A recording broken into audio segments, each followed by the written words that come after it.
All right, hi guys, how you doing? Thanks for tuning in. It's RDT and Banks from Barstool DMV. We started up a Barstool Baltimore podcast. Gonna kind of be covering a little bit of everything: Terps, O's, Ravens, anything else we could think of.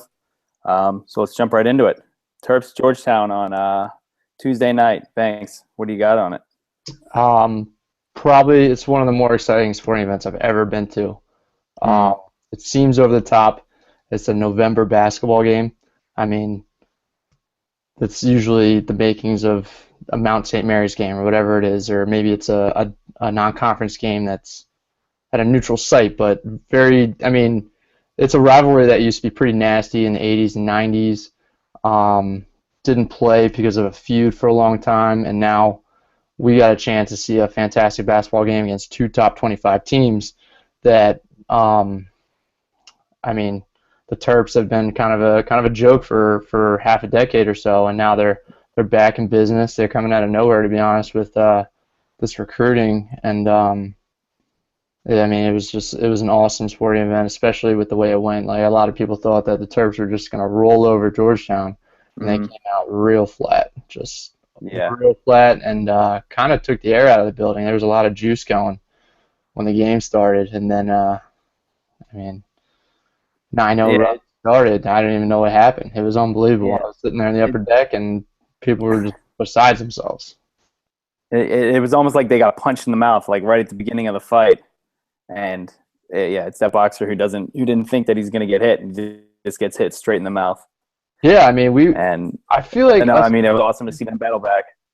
Yeah, I feel like us Maryland fans we were kind of whooping it up a little bit before the game. Like, I think Mm-hmm. everybody, both sides, were really looking forward to playing this game, but for whatever reason, I think I will more so because they knew that they had a great team coming into the year. But Maryland was really excited about playing this game, and I mean, we were chirping it up on Twitter quite a bit. I think everybody in the fan base was, and to come out flat like that, especially after they lost to Radford, Georgetown, that is, it was stunning, absolutely stunning.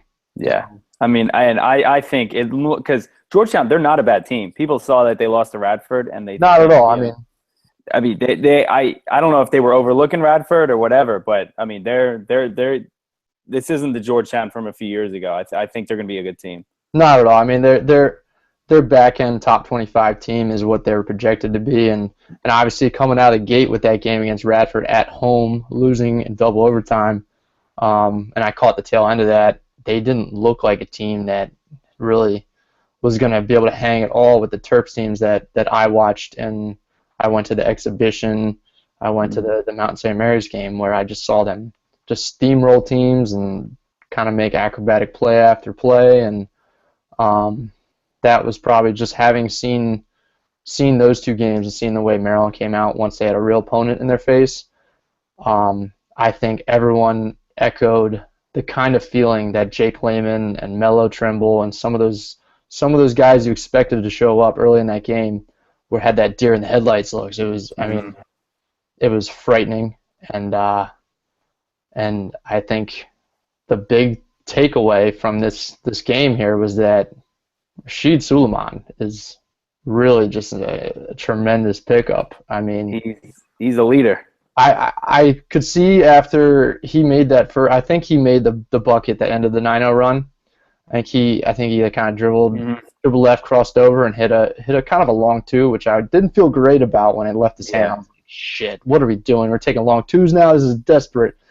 But I mean, he switched it, and he kind of backpedaled back the floor and kind of looked at his guys, and I could tell from the rafters that he was really like the calming presence that those guys needed. He was talking it up, keeping the guys engaged, and really that first stretch. I remember. I think he dished out a couple assists there. Um, yeah, he kept the Terps like within reach there to keep them in the game.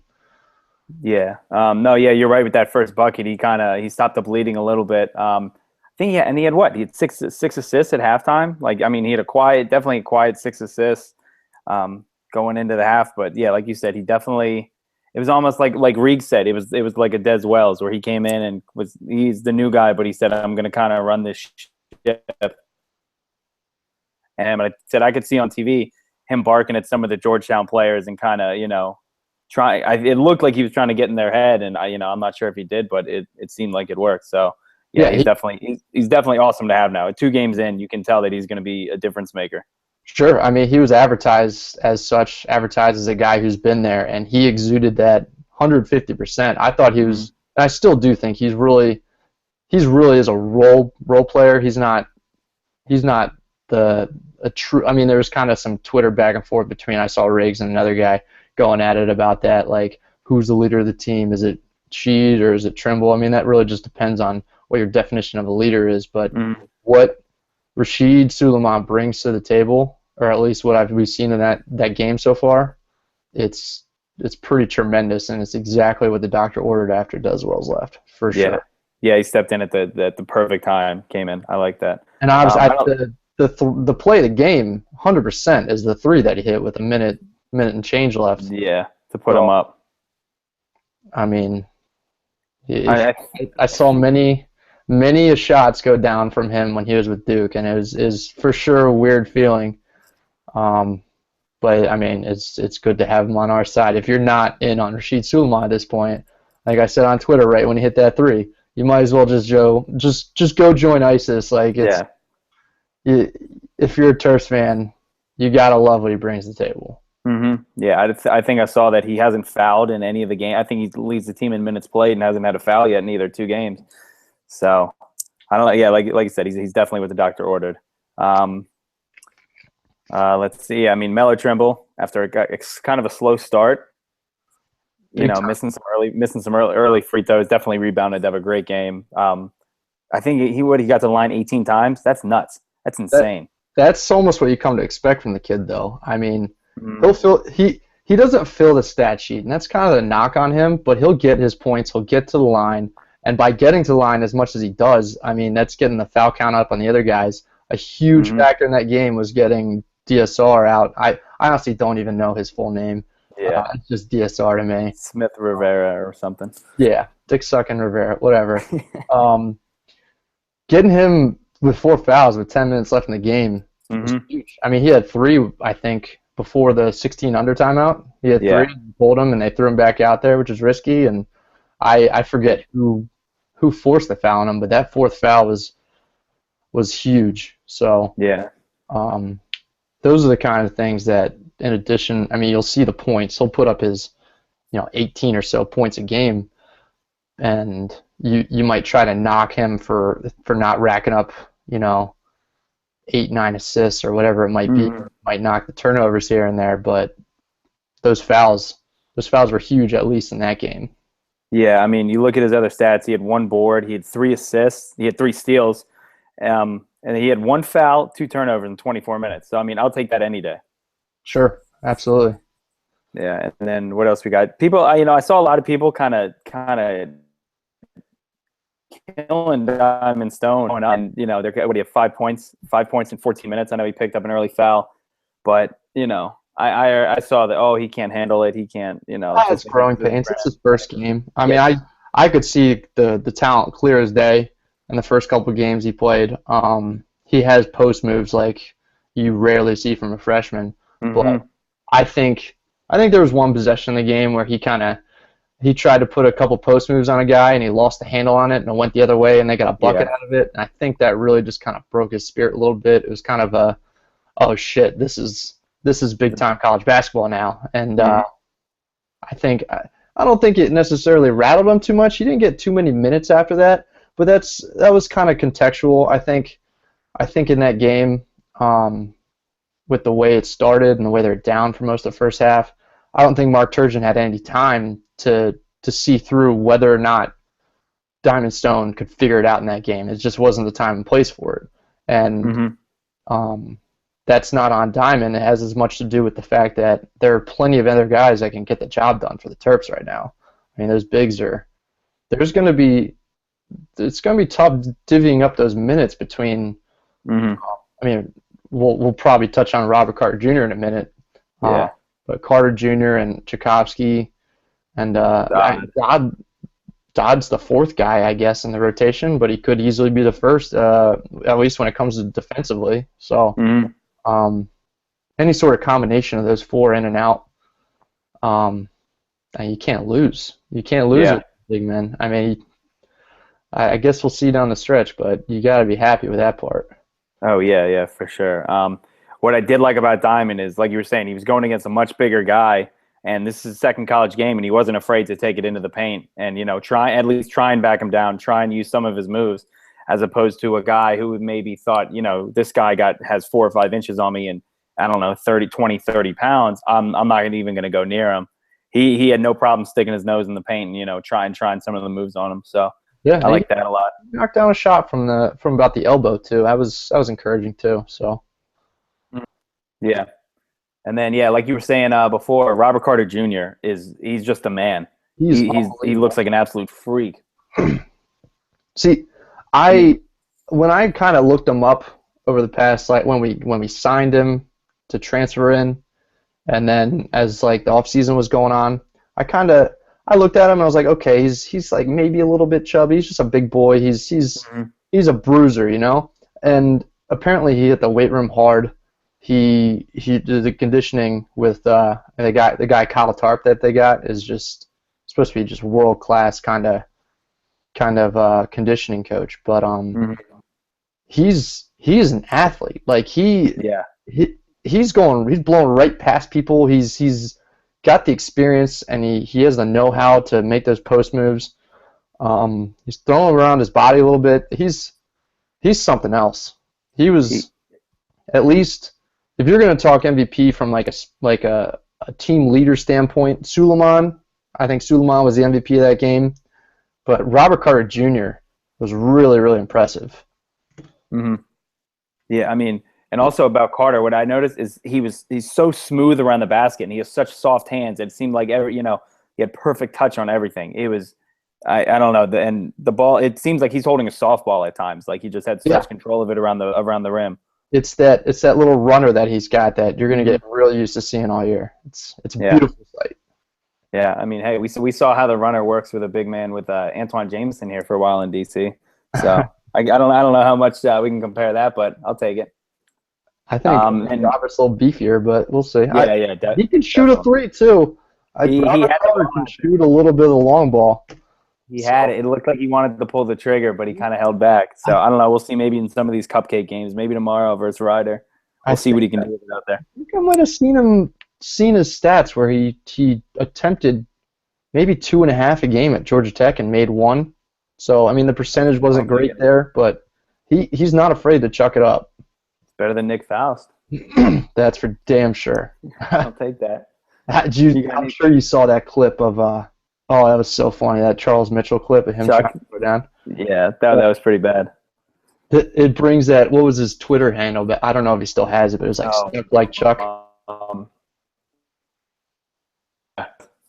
He's what a guy, Chuck Mitchell. All those guys that left. Oh man, I don't know. You got anything else on the Terps game? I mean, the rivalry is definitely something to be excited about, and I think I would have been thrilled if we ran away with that, won it by 20 points, and kind of coasted through it. But for the rivalry itself, you couldn't have asked for a better basketball game. The ESPN and the crowd got taken away early, but they jumped right into it, and it was when Suleiman hit that three, it was just bonkers in there, absolutely bonkers. And having been a student there, I've been to a couple marquee games like Grievous senior years for senior night and a bunch of those games. It was right up there with those Duke games. It was that loud. It was that intense. So you get it's not going to be pretty going to Verizon Center. You're not going to get that true college basketball experience there next year. But yeah. I don't know if they'll be able to sell out 20,000. Like they sold out at Xfinity the other night. Right, and I'm sure they'll play a great game next year. But I don't know. It was really just an awesome basketball game to watch. And then you had Sports Center there too. I mean, tell me what a great great recruiting tool it is to see to see a player at a school that you're thinking about going to hang out on the set on their home floor with Scott Van Pelt, who, Yeah. by the way, who I don't think there's a figure in sports that is more universally loved than Scott Van Pelt. He's not an athlete, but he is so universally loved. I don't know. I don't know what anybody would say bad about Scott Van Pelt. I guess maybe if you're outside of this region, you can say, "Oh, Scott Van Pelt's a Maryland homer," but I feel like that's not even something that gets on people's nerves, and I could be way wrong on that, but like, I mean, I've never heard, like you were saying, I've never heard a bad thing about him. I've never heard anyone say, "Oh, I don't like SVP. I don't like his," And I think people don't think it's a stick for him. They know that he's like deep down he loves Maryland and he loves the Terps and he loves Bentleys and things like that. He's so genuine. Exactly. Like you can't hate him. And he's genuine for everything. He's level-headed with all his quote-unquote takes on the internet. He's like a voice of reason. He's probably in his early 40s. Early 40s probably. He's gonna be around. He's got a lot of years left in the booth or on set, and who knows? Like he'll probably be lauded as like the greatest like sports personality or whatever you want to call it. He'll be the gold standard for sports broadcasters when it's all said and done. I agree. I think at the when he's all done, he's going to be up there at ESPN with the Bermans and a Stuart Scott. If not past them, he'll fly up there, and I don't know. I don't know what a good comparison would be, but it'd be SVP and Stuart Scott and I'm trying Kenny Mayne, Rich Eisen, those guys, but. I think SVP is above that. I mean, he has his own sports center. That's that's something else. And he's still got plenty of years left. So yeah, I was telling my friend, I said he's going to have a building or a wing or something named after him in Maryland. He's got to have a statue somewhere. Oh, for sure. They got to do something with that. So I'm sure they'll figure that out. Props to Gravis too for coming through. I'm sure you saw that. That right there was something that I wanted to touch on. How did I just not realize that when I just mentioned him 5 minutes ago? But I said the MVP was Rashid, but I truly the MVP there was Grievous Vasquez. Yep. Somehow, 4 or 5 years after he graduates, he's still coming back. He's showing up. He's getting on Jumbotron there. He's getting the crowd in the right place, and he's winning basketball games for the Maryland Terrapins. He showed up, I think it was around a tie game with 4 minutes left. I think maybe they were down 5 or so, and he shows up, and the place was just, they were in their timeout funk. They were all excited. They're buzzing a little bit, and then he showed up, and it was on. It was absolutely fucking on, and from there, Maryland really took over and had control of the game from there. And having seen him do that a million times where I feel like we're spoiled because Des Wells did a pretty good rendition of it the past couple of years, but it still is not Grievous level where he would not only make shots, we'll see NBA players all the time just turn it on and hit shot after shot, but he drilled threes, he distributed sometimes in the last 2-3 minutes of a game.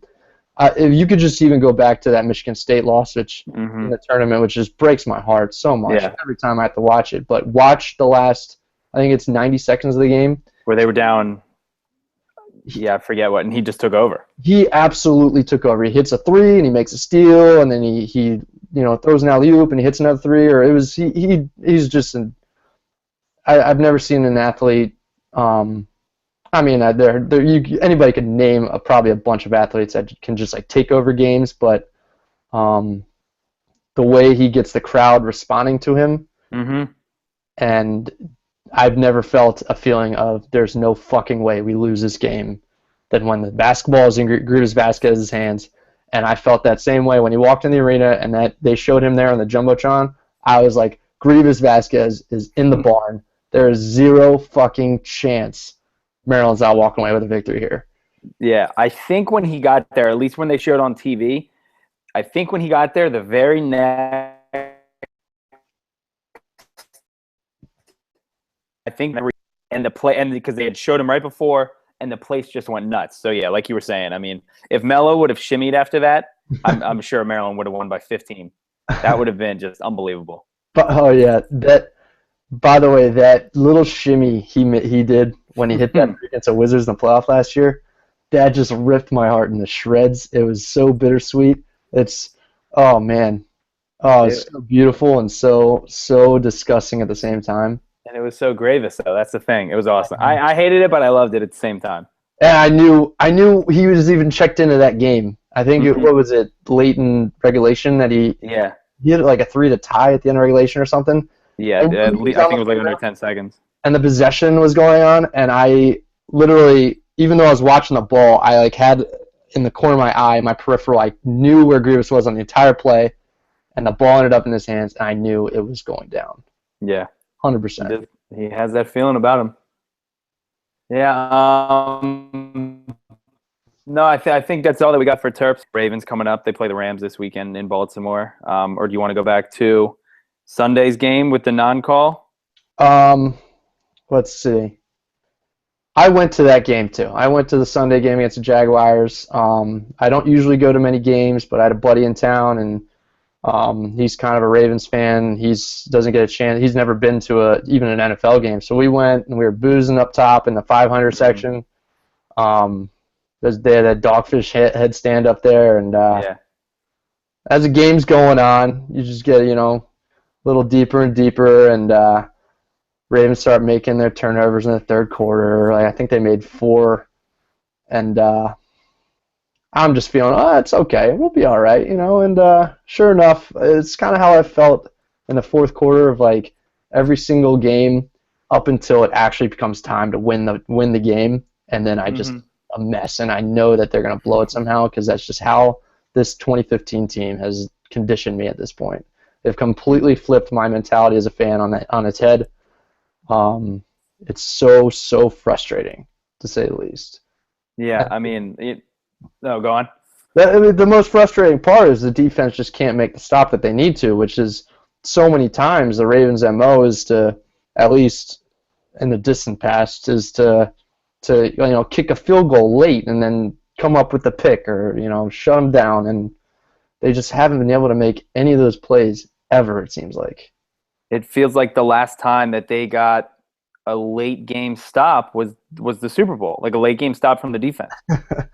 I mean, you obviously know the team better than I do, but I mean, you look at every game this year, it seems like that they've been in every game. They had a chance in the last every single 2 game minutes even to win.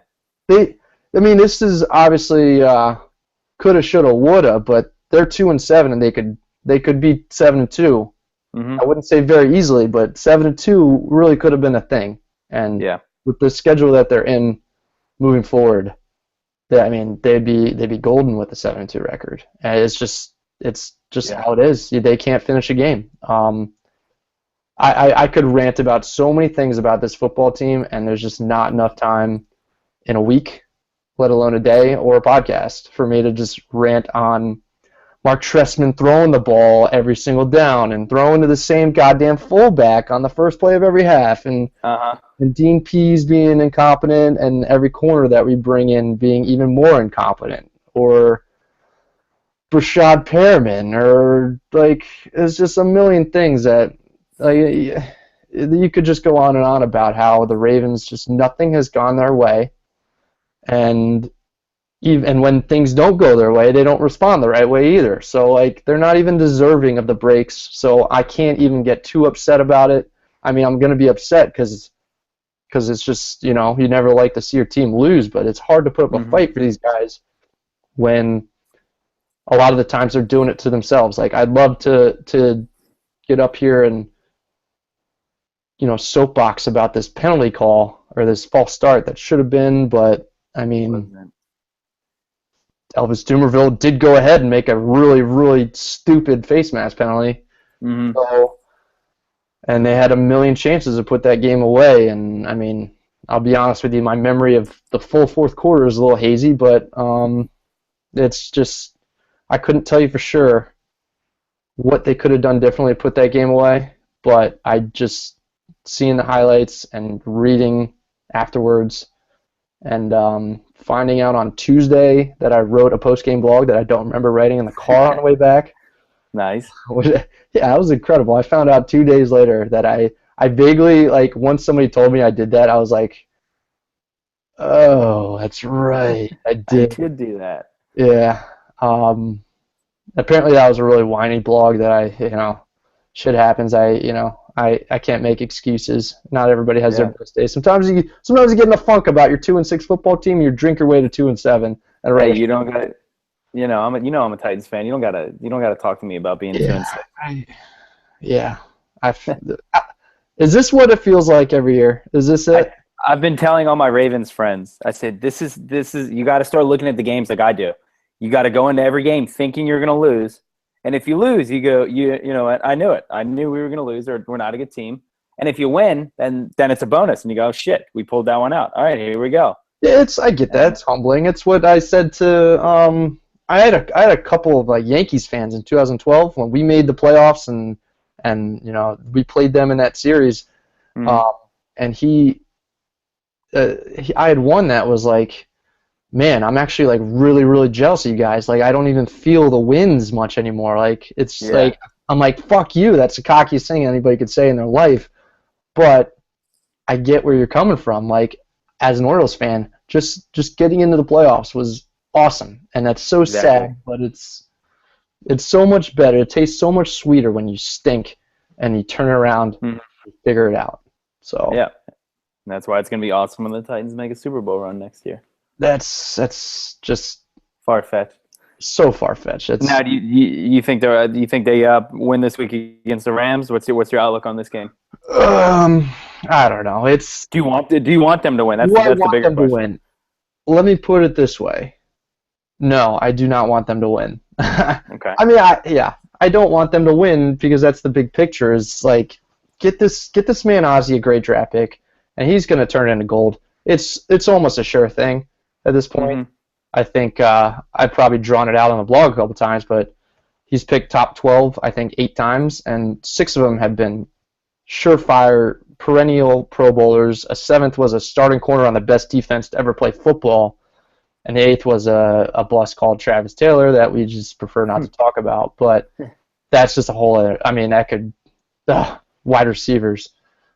I don't want to. I'm just so fired up about that, and I now, do you think? Now, see, I don't know if you even know. What do you think Ozzie would do? Would he keep the pick if it's a top 10, top 7 pick, which is likely, or do you think he's going to trade it and try and would you mind him trading back and getting, I don't know, 2, 3, 4, 5 picks? He would basically just do this sounds so stupid when it comes out of my mouth. He would do the smartest thing that you could ever do in that specific spot.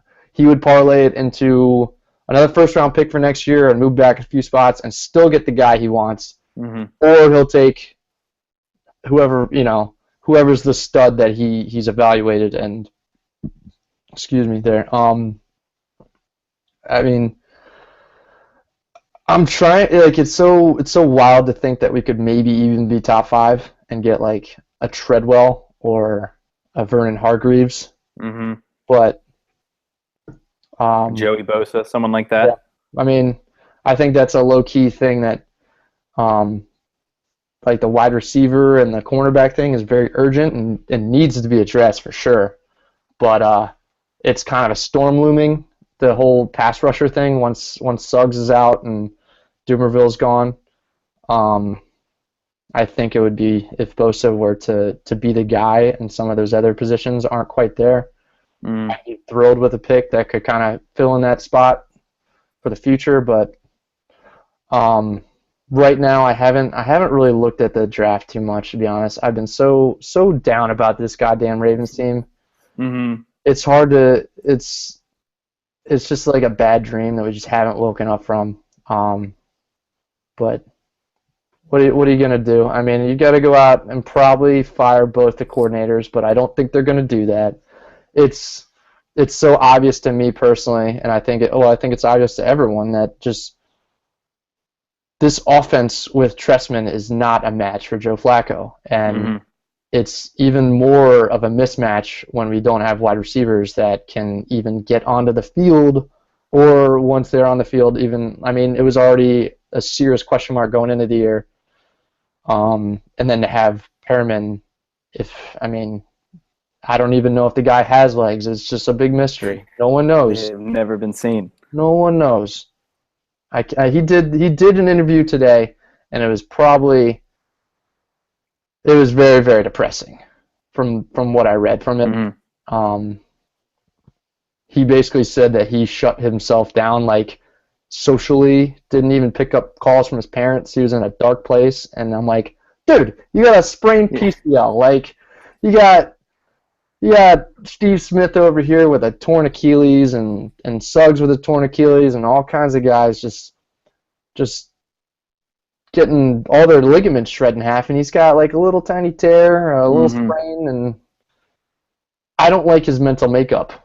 Yeah, that has to be a little bit concerning. It seems like an overreaction, but nothing he's said to me like gives me any sort of like nothing he's said in the interview gives me any sort of indication that he's gonna like turn this thing around, or like he's the kind of guy that we want on our football team. Yeah, I'm used to our receivers being an Anquan Bolden or a Steve Smith, like a fiery guy, and he just, everything I read from him just has a little touch of the RG3. He's always throwing those little blessed tweets out there, and or it's just kind of like, man, I really whined when I hurt my knee that one time for 6 months. So I was gonna say it seemed like he's got a little more Torrey Smith in him than Anquan Bolden. Yeah, the quiet. Torrey was never really a leader. He's more a soft-spoken, quiet guy. Supposed to be a direct plug-in of sorts for Torrey, and I don't know. This could be a very different offense if we had a Torrey Smith style guy, and Chris Gibbons is trying to be that guy. He's just not that guy. He's not bad, and he's made some catches, and he's starting to pick up the offense a little bit, but he's not a long-term solution, or he's really just a plug. So he's a Band-Aid. No, I got you. So yeah, you think they win this week? It's a toss-up. I mean, and by me saying it's a toss-up, they're going to lose because that's just how it goes. Which means now that I'm like 100% onto this thing, they're probably going to win. So they're probably going to win just to fuck me. Just to spite you, yeah. Absolutely. Well, hey, yeah. I didn't, and we got Gurley coming back for his homecoming. Did you know that he was from Baltimore, or I think I remember Baltimore when he was in the draft last year. I came across the fact that he was from Baltimore, and I was like, oh yeah. And then a little rumor floated out there probably a week before the draft that Ozzie was really interested in him, and I'm sure he was, but he just was never going to give up what it takes to go 15 spots. So, nor do I think it's running back as a whole. Generally, I don't think it's an important enough position to sell your whole draft for. So, yeah, especially not nowadays. I came across that again today, though, that he's from Baltimore. I was like, wow. Well, he did go to high school in Baltimore, but he was born here. So, yeah. It's another one that got away. It's all right. All right. Now, I guess we can now focus on some Orioles. We can do some free agent talk. I know there were some blogs floated out. I know Rock wrote one about not implying anything, but just floating Nick Markakis back to the Orioles. I immediately said no. I wouldn't want him to come back, at least not right now. What about you? Were you on this train? It would obviously have to be at the right price. I would take him back, but I wouldn't go out of my way to make it happen necessarily. I mean, I had my knocks on him, I guess, down the stretch, or when we were maybe going to re-sign him. He signed for way too much money. What, he hit like 2-3 home runs all year, something like that? Yeah, I think it was 3. I think it was 3. That's not impressive. Turner Field's a big ballpark, but I don't know. He plays good defense, but I think sometimes it's overrated. He's just sure-handed. I mean, good thing, but his range isn't fantastic. but he's better than what we've had out there this year. So Yeah. This past year, I it would think be they an had improvement. 11 different corner outfielders, something like that. Which, it was always nice to look out in right field for the last 8 years and see 21 sitting there. Yeah, I mean stability is nice. Continuity is a big thing. But I mean, a part of me would want to take him back just so a lot of the people could stop whining in Hmm. Baltimore about him going. Um, but I just don't see it happening. I don't. Yeah. We're already tight enough with a lot of question marks with our payroll where we're not going to take on that contract.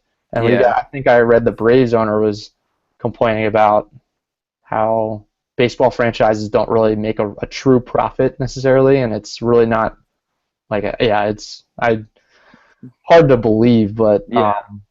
but when he says something like that, I wouldn't imagine that he would be somebody willing to trade someone and also pick up some of the tab on somebody either. So Yeah. not And really. I think he signed for what, 4 for 44?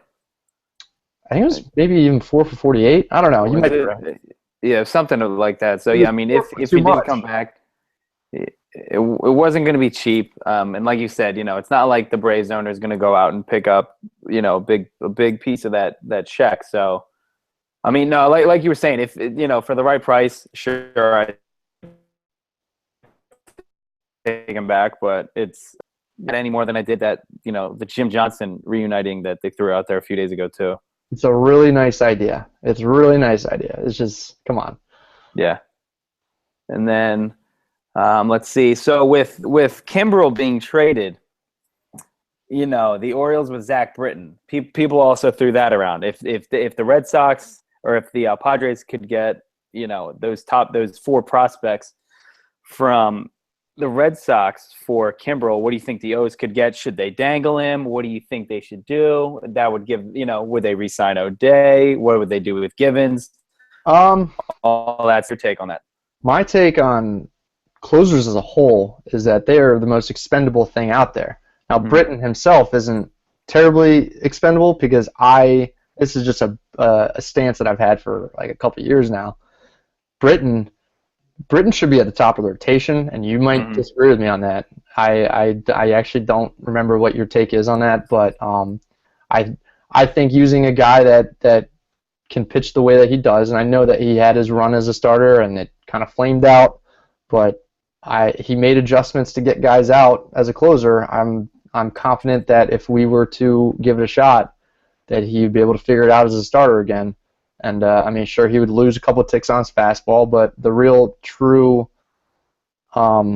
source of his ability and the way he's gotten batters out is just he gets a billion ground balls. Mm-hmm. So I think that easily could translate back into being a starter. So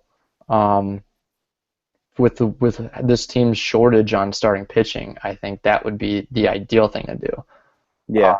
but back to the original question, if they can trade him for a ton of prospects, that absolutely you got to think about Mm-hmm. it. Especially because his contract too, like he's not getting paid. I'm not sure what he's making. It's not much at all. So I'm sure there would be a team who would love to gain him, for a few more years before he hits arbitration. I'm not sure when that is. Mhm. But like I said, he's cheap, and yeah, if he can bring back, two, three, or four prospects, especially pitching prospects, yeah, why not? I mean, he's going to be due for pretty big contract in a few years. Closers are rarely sure things long term, and rarely are they projectable. I think in advance, you usually just stumble into your closer, and Mm-hmm. you're like, "Wow, this guy could probably close games." They work their way up the ladder in the bullpen. Next thing you know, you got a closer. Um, Yeah. I guess I could say, well, Duquette saw a lot of value in Michael Givens. Maybe he's down the road a guy that they would think about, I but could see that. Or even, Brock maybe. I thought about him too, especially with O'Day probably leaving, Mm. which I'm sure we'll talk about in a sec. But um, Brock's probably good in the role he's got now, and maybe a setup role. I don't think he's got closer stuff, but you never know. Like you never know until you give the guy the ball in those spots. I mean, who thought Koji Uehara was going to be a closer that closes out postseason games the way he did that one year. Yeah. Yeah, I mean, like you said, I mean, what was it, 2 years ago, 2 or 3 years ago at this time, we were talking about, maybe cutting Britton or, because he had to make the team out of camp, cutting him or trading him and going with Tommy Hunter as a closer. So I guess, yeah, you really never know, like they're the running backs of the NFL.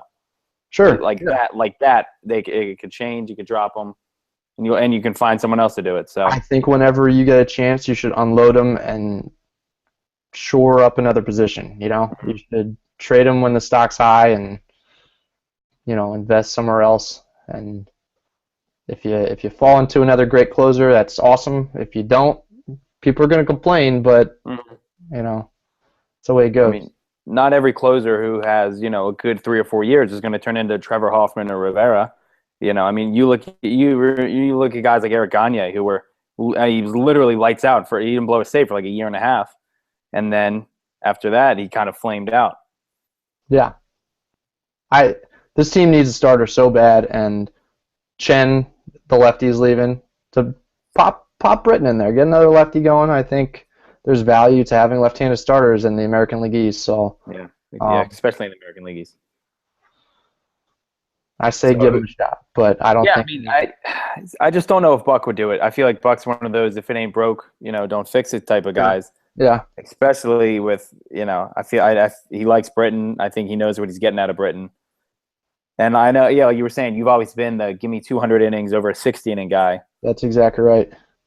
And it's just and also like you were saying, it would just be hard to kind of see how that game would translate into him actually pitching 200 innings in every fifth day. And not coming out there for 15, 20 pitches. So, right. And well, where do you see? I mean, we saw the numbers on what O'Day's looking for on the market. Like, what are your thoughts on that? And just kind of where do you see the Orioles kind of falling into that? And could they maybe match that number? I thought I'd read that he was gonna give the O's a chance to match any. Just kind of out of respect for them, he was going to let them know. Yeah. Which I mean, yeah, they kind of they took a chance on him when he I think they picked him up off waivers. Yeah. And so they kind of did a lot for him. He obviously did a ton for them. He's been one of the most underrated, bullpen guys in the league for the last 4 years. When Darren O'Day got to Baltimore, that's when they started winning again. It's it's not a coincidence. I think. He's the glue in the bullpen. I think he keeps the guys loose down there. Feel like he had a lot to do with, helping out Michael Givens. If the way I'm looking at it is if the O's didn't offer or, if they didn't pony up the money for Miller last year, I don't think they're going to do it, in a similar contract with O'Day. Do I want them to? Of course I want them to. Of course I want O'Day back. It's just, at that money, would I rather put that money towards a guy who, like you said, is going to pitch maybe 60 innings a year, or should they could use that money to throw at a starting pitcher, or try and throw it at Gerardo Parra, someone like that, or maybe another corner outfielder, get some guy like that. I don't know. I like to see him come back. I don't think he will though. I don't think he will either. I don't think I think the bottom half of that range. I think it was 4 years, 28 to 36 or something like that. Yeah. I could go for that 28 number. I don't know what some of the other people are going to toss at him, but to go along with my Britton for starter theory, I think O'Day would be the good guy to plug in at closer for the time being. 4 years, not a short amount of time, but it's not terribly long either. And I think there's like a stigma that submarine pitchers can't close, or they're like gimmicky pitchers that can only pitch in certain spots, and I think that's all hogwash. Outs are outs. If you can get guys out, you can get guys out. It's that simple. Yeah. I mean, it's small sample size, but he close out every game in the Nats series in September. That sounds. That's when Britton had some, I think, the oblique injury. Right. And I think O'Day came in and closed them all out. Like I said, small sample size. He's done it before. I mean, he gives up, he's good for a long ball every now and then, but I think he has the closer stuff. Yeah, just keep him away from Joey Bats, and he's fine. Yeah. That's probably half of his ERA. I saw someone floating that, Toronto could make a push for him, and I think I think that Bats would kind of. Yeah. And then, so what else we got? We got Chris Davis, obviously. Where do you think? It's been kind of quiet, almost too quiet on that front. That's Boris. I know Duquette was on. I think it was Masson or Comcast today, and he reiterated again. We're going to try. Try is the word. He said we're going to try and make a push for Davis and keep him, which I think he's going to say that regardless of what they're doing. He's not going to say we're not making a push for him because then every fan would be headed to his house with a brick. Right. What do you think he comes back? What do you think his contract looks like wherever he goes? I don't think he comes back just because that's the level of trust I have in Peter Angelos and his ability to pry his fingers off his checkbook. I think I read today 6 years, 120 is what I think Jim Bowden has, who's a plug, by the way. He's an idiot, but that's the figure that he's got on him. I think that the Orioles could match that and should match that. I think that's a very reasonable number. But I also do think that he could get a higher number than that. So I don't know. Who really knows with Peter Angelos? You can't feel great about it. I wish I could, but that's how it is. Yeah, obviously, I'm sure like you do, I want him to come back. I sat here the other day and was watching YouTube videos of all his home runs for the past few years, and it's just if they let a guy like that go, what does that show to Machado and Gossman and Scope and guys like that? Where hey, we love you when you're here, but when that contract's up and you're gonna make and you're gonna make the money you deserve, that cash, we're not sorry, it's not gonna be here. For sure. I mean, on a side note, they need to pay Manny Machado sooner rather than later, big time. The closer it gets, it's more likely that that Angelos is going to do something to mess this up, and we're going to watch Manny, in somewhere in a few years. Which I'm a big fan of these bridge deals that the Mike Trout and these guys are signing to push back their free a couple of years, and I think that Machado would be just the perfect candidate for it, probably after next season, if not this season. So. Yeah, they like I said, they got to get. I think they got to get it done soon because to be honest, he's only getting better. So yeah, what he had 35 home runs this year. Is he going to run into 40 next year? Yeah, I don't see why not. The stolen base aspect was something that really surprised me this year. I didn't see that being a thing, but tip of the cap to him for picking up what. I do remember hearing at the beginning of the year he made a point to say I want 2020. I want to hit 2020. So I think that was definitely in the back of his mind that all year, because I think he also wanted to show that he can run and that we don't have to worry about his knees exploding every time he slides. That was on. Go ahead. I was going to say I did hold my breath and kind of look away every time he slid or every time he slipped in the field. He seemed to fall a lot when he's swinging too, which oh yeah, you were at the game when he busted that knee. Oh. And you were what was the game when it was a late inning game and it was a rainy night and he stepped on the ball to stop it instead of picking it up. Oh and my God. You texted me flipping out. Oh my God, that wasn't. I don't even think the TV cameras were on that or anything, but there was like a chopped ball foul down the third baseline that usually the third base coach would scoop up, and before the ball rolled to the third base coach, Manny hopped over, and then it was on the bounce part where it was about to take that third hop that those chopped balls take, and he just stomped on it with his foot to stop it so that he could pick it up and toss in the crowd. And I was like, what the hell are you doing? Why are you stepping on a baseball right now with a what, twice repaired, but he had each knee repaired, wasn't it? Yeah, it was each knee, but either way, still, you're exactly right. It seems like that he wanted to prove that his knees are 100% okay. That I think everybody was very apprehensive about him being fragile for the future, and him playing 162 games almost every single inning. Was not something I was a fan of at the time, but now that he's through it, I feel great about it. I feel like, okay, yeah, he's proven to me that he can handle. Those knees are just fine. So Yeah, I mean, he showed no repercussions from any of the surgeries.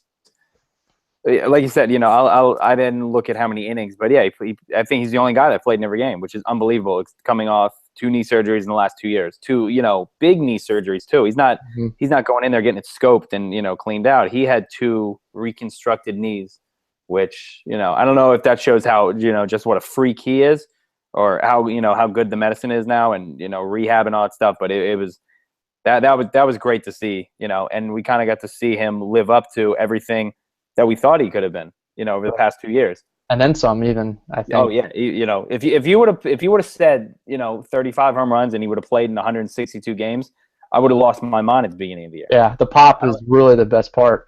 Yeah, I mean, we saw it a few years ago. It was when he grows into his body, these 51, 52 doubles that he hit, those are going to turn into home runs, and Mhm. it took 2 knee surgeries and a little over a year, and here we are. He's 35 dongs. So, real quick, we can cover the Weeders qualifying offer. You fan, yay or nay? Um, Not a huge fan. I was really banking on the pick, I guess. I think I really wanted to get the comp pick out of that. But that's the game you play when you throw out the qualifying offer. And Mm. if I were him, I would have done the same exact thing. 15.8 mil.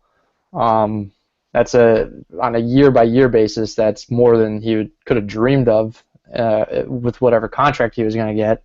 And then Yeah. it gives him the opportunity to really get the payday that he was due to get before he had Tommy John surgery. So it made so much sense for him to sign it, and that's the way it goes. Can't blame him. Yeah, I mean, I was definitely like, I think I G-chatted you earlier in the day, and I said chances he takes the qualifying offer, -0 whatever percent, that's -% he takes it. And that was just more me thinking because of Boris, and I thought Boris would be pretty against it, but I guess he obviously has a better well, excuse me, he has a better look at the market than we do. I think he knows more than anything that the play for him is to perform this year and perform well and get a big payday next year. I was gonna say it's gonna be good because we can probably count on Wieters being in the best shape of his life, and hopefully playing the best ball of his life. We'll see where it goes after the year. I think, when's the deadline that they could trade him at? Is it right before the trade deadline? Because I know you can't trade a guy that signs a qualifying offer up until a certain date. I'm not really sure on that, but Yeah, I think it's like it may only be like a week or like a few days before the trade deadline. So I mean, if he's tearing it up, and it's obvious that he's going to make big, he's going to make his cash back. That could be a nice little trade chip right there I for have someone. I don't have my doubts that he'll come out and perform really well. He'll be probably as well rested as he's been in his career. I mean, he'll have a year off the surgery, and with Caleb Joseph showing that he's more than capable of being a starter in his own right and a good starter too. Yeah. Wieters probably won't be catching any more than 100 games, I would think. Maybe more, maybe less. There's the idea out there that he could DH and play first base, so he'll get the at-bats, but his knees the mileage on those knees will be saved quite a bit.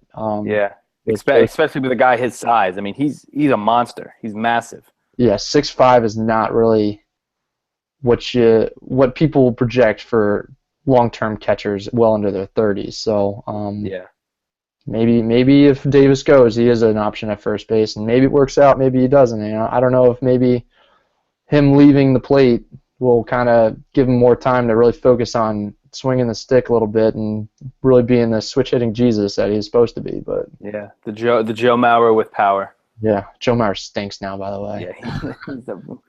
Yeah, he should go back to. Does he still have that scholarship to Florida State for quarterback? That would be a real interesting wrinkle if he goes back and plays quarterback at Florida State. He could Chris Winky it. Maybe, you never know. Minnesota building that stadium to just kind of fuck over his career a little bit. Not smart. Kind of like David Wright, and they keep moving the fences in to kind of fix up that right center gap for him a little bit. I guess was Joe Mauer really the guy that they wanted to build a ballpark around and kind of build it for? apparently not, even though they're paying him long term like they Yeah. were. I don't know. Not a good move. That's a Minnesota move. Yeah. For I don't sure. know. Those outdoor stadiums up there. They should just stick to the Metrodome. I did notice today the football stadium that they're building up there for the Vikings. They're building like a ship, some like awesome like Nordic ship, and the sail of the boat is going to be a gigantic LED screen, like just a gigantic screen. Oh. I thought that was like that's pretty fucking sweet, like set up to. So they're gonna build that ship, but then they're gonna not give that their Viking guy a raise. Oh That yeah, I forgot all about whatever that fool's name was. That wanted what he wanted like $10,000 a game. something like that. Give me a break. He rides out on a motorcycle and plays a horn for like 3 seconds. The guy, the moose from Seattle that broke his leg going into that wall is like, dude, On the rollerblades. I was getting paid peanuts for this, and I probably didn't even get a workers' comp out of this, and this guy's asking for 10,000 a game. Yeah, that's true. That guy's limping around somewhere up in Seattle with his Nelson Cruz jersey. Ugh, gross. All right, you got anything else for this week? That's about it. You got Ravens Rams this week. Not excited about Ravens football. Terps basketball. A lot of hype. Ryder on Friday. The part that sucks for me is that I'm not going to see another like good basketball game at, I still call it Comcast Center, Fuse call it Comcast Center, but I won't see another good game there until at least mid-January when I think Ohio State is our like first decent conference game at home. So it's Yeah, I mean, 2 months. It's such a letdown. You got UNC in a couple weeks, and I'm real pumped for that. But and then UConn in Madison Square Garden, right? Right, those are going to be two good games, and I'm sure we'll touch on them at another point. But Terps basketball, they're going to roll some teams here, some scrubs, and pumped for that at least. So I like it. We'll look forward to Houston in April. For sure. Yeah. All right. Yeah, I think that's all we got for this week. We'll come at you next week with something.